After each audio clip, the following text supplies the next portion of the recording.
we want to work through these issues. We would rather not have had to find ourselves in the position that we had to leave government.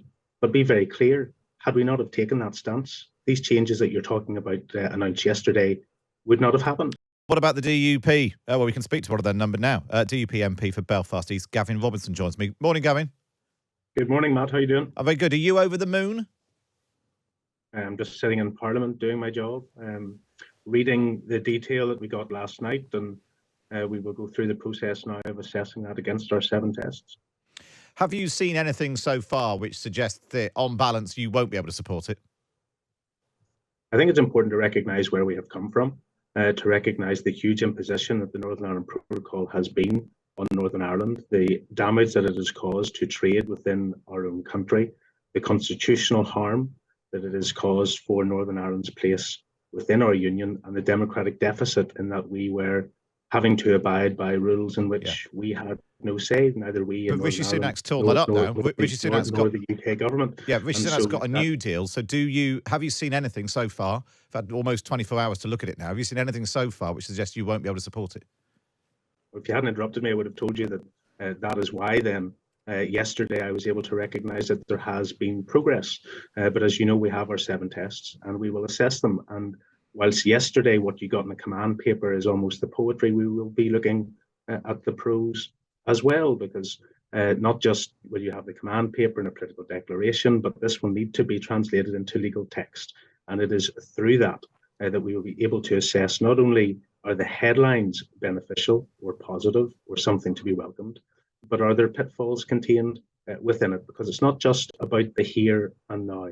There are 2 aspects of divergence and future proofing that need to be explored, because what we have gone through in the fear of the end of grace periods and the full implementation of the protocol is one thing, but future divergence leads the prospect for the same issues and the same barriers that have been imposed upon us through the protocol to reappear in the future.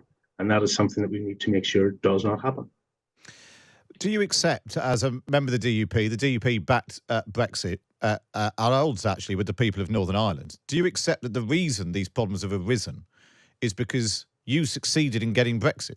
And if Britain is outside the EU, there has to be a border somewhere. As far as I understand, you still abide by the Good Friday Agreement, so you don't want a hard border between Ireland and Northern Ireland.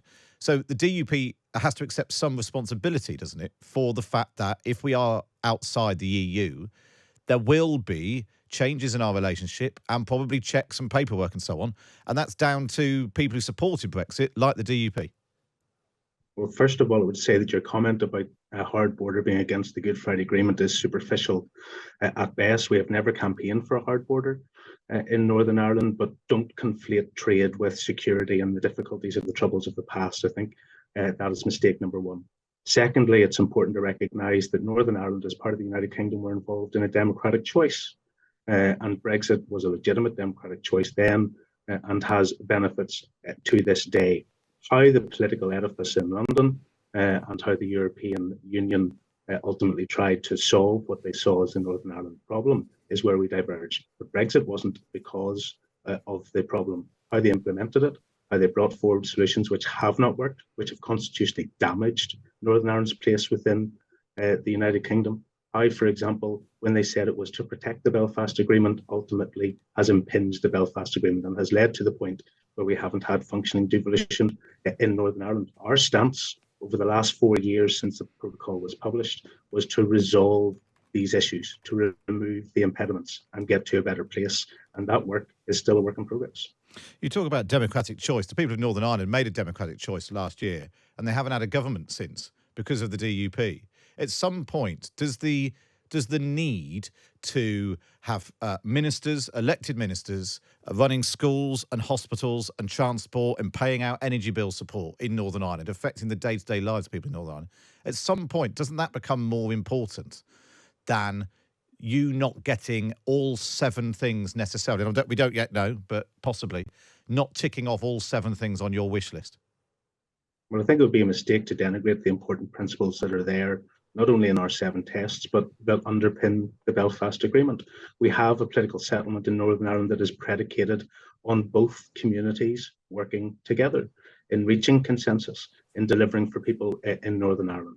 And when we went into that election last year, we sought a mandate for our position, and our position was endorsed by the majority of unionists within Northern Ireland. So we want to work through these issues. We would rather not have had to find ourselves in the position that we had to leave government.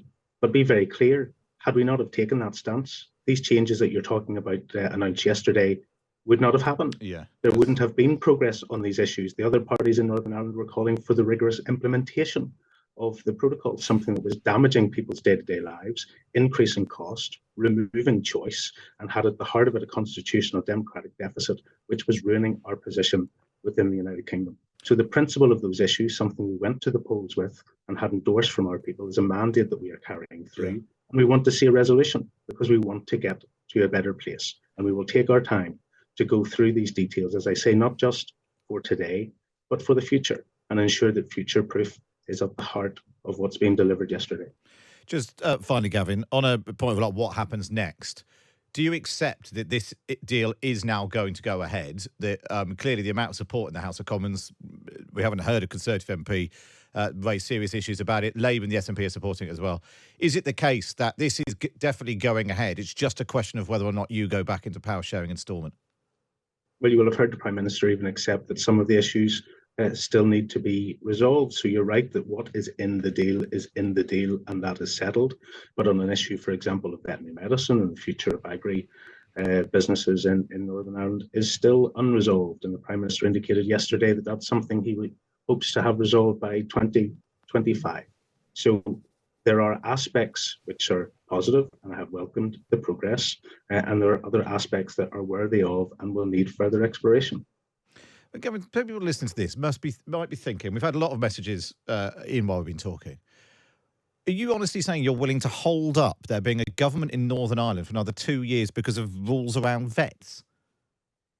I want government not to be on a firm foundation. I want to get back to the solid foundations of the Belfast Agreement, which recognise that we have people from polar opposites in Northern Ireland. We've had difficulties in our society in the past, and we need to proceed on firm foundations. So let's get to those firm foundations. The very same individuals who will be raising questions have shown little concern for Northern Ireland or the damage done to our body politic over the last number of years. They heralded the protocol in 2019 as something that got Brexit done, yet it caused fundamental damage and harm to the people of Northern Ireland. When we highlighted these issues for the years up to our decision to withdraw from government, it took a long time to get people to recognise that these were serious matters of principle that needed to be resolved. And now we have had a deal announced yesterday where government is grappling with and delivering on those issues. We want to see the right outcome, and we're not going to step away from the hard task to deliver that. But here we are. Gavin, good to speak to you. Really appreciate your time today. Thanks very much for joining us and giving some insight of DUP thinking this morning. Gavin Williamson there, DUP MP for Belfast East.